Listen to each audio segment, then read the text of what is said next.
Nous parlerons terroir dans cette édition avec un concours de fromage d'estive, une belle vitrine pour les bergers qui fabriquent ces tomes de brebis durant l'été à la montagne. Au sommaire également la lutte contre la prolifération des pigeons.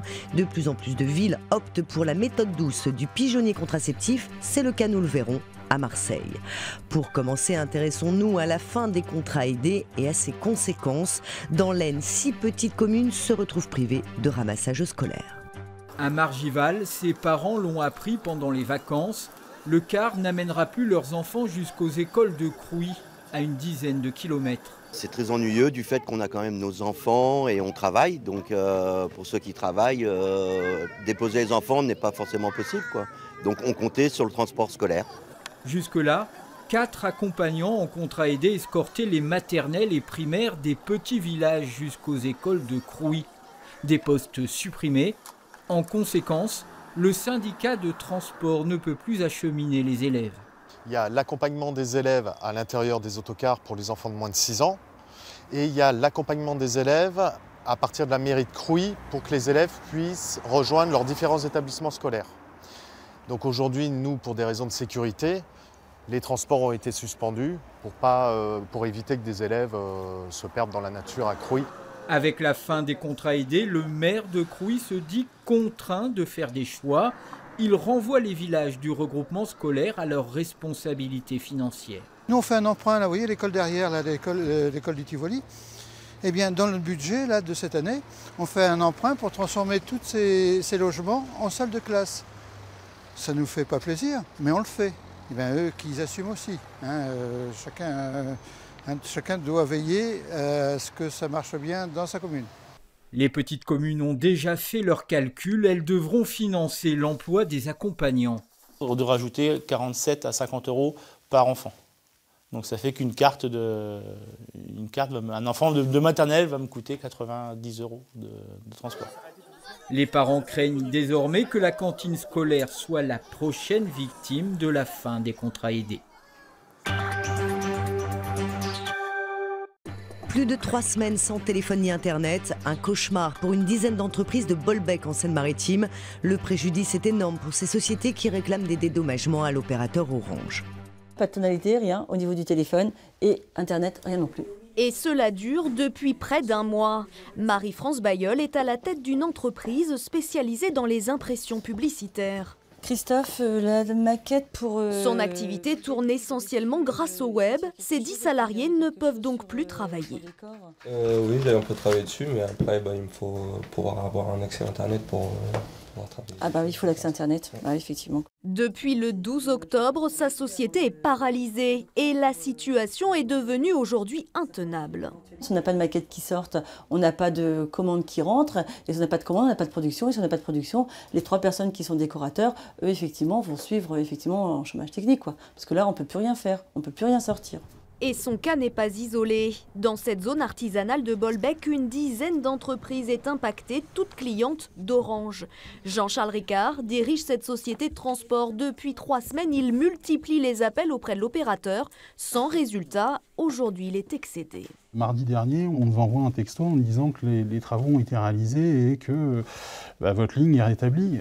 La box clignote toujours en rouge et on est toujours sans réseau via Orange. Une panne informatique qui coûte cher, ce patron a commencé à faire ses comptes. On travaille avec des industriels de grande dimension, donc des flux sur l'Angleterre et l'Irlande. Vous pouvez vite aller sur des contrats à 300 000, 400 000, 500 000 euros. La lutte contre la prolifération des pigeons est un véritable casse-tête dans de nombreuses villes. Beaucoup optent pour les pigeonniers contraceptifs qui permettent de réguler de manière douce ces oiseaux beaucoup trop envahissants. C'est le cas par exemple à Marseille. Nuisibles, ravolants, indésirables, pas de doute, les pigeons traînent leur mauvaise réputation, même auprès des plus jeunes. Ils font caca et ils portent des maladies. Et ça, c'est dégueulasse. J'aime bien, mais il y en a un petit peu trop quand même. Trop de pigeons à Marseille, c'est aussi l'avis de la mairie. Au jardin du parc Chano, devant une 50aine d'écoliers, les élus inaugurent ce nouveau pigeonnier contraceptif. Objectif, réduire cette population estimée à plus de 80 000 volatiles dans toute la ville. On choisit toujours les endroits, les parcs qui sont le plus proche d'endroits où on a eu des plaintes parce qu'il y a eu trop de pigeons. Et donc on installe des pigeonniers d'abord pour capter un peu cette population, pour qu'elle soit moins sur l'espace public et un peu plus dans le parc. Et comme ça on régule, puisque c'est un pigeonnier essentiellement contraceptif, on essaye de réguler cette population qui grandit exponentiellement. En bois, ce pigeonnier peut accueillir jusqu'à 40 couples de pigeons. Des oiseaux qui resteront fidèles à ce nid et dont la stérilisation se fera par une méthode dite douce. C'est un moyen d'éviter les opérations, les euthanasies et tout ça. Donc voilà, vraiment le pigeonnier, c'est un moyen le plus sain possible de réguler la population. Et comment ça se passe? Vous prenez les œufs après? On prend les œufs et on les secoue en fait pour mélanger le blanc et le jaune pour éviter que l'œuf se développe. Tout simplement. Une méthode qui a déjà fait ses preuves. 8 autres pigeonniers de ce type sont installés dans les parcs de Marseille. Enfin, c'est un concours qui ne manque pas de goût, celui du fromage d'estive. La 2e édition vient d'avoir lieu dans les Pyrénées-Atlantiques. L'occasion de découvrir les tomes fabriqués par les bergers à la montagne durant l'été. Ils sont 27, tous de forme et de goût différents, mais il n'en restera qu'un. Pour départager ces fromages d'estive, un jury d'amateurs s'essaye à la dégustation.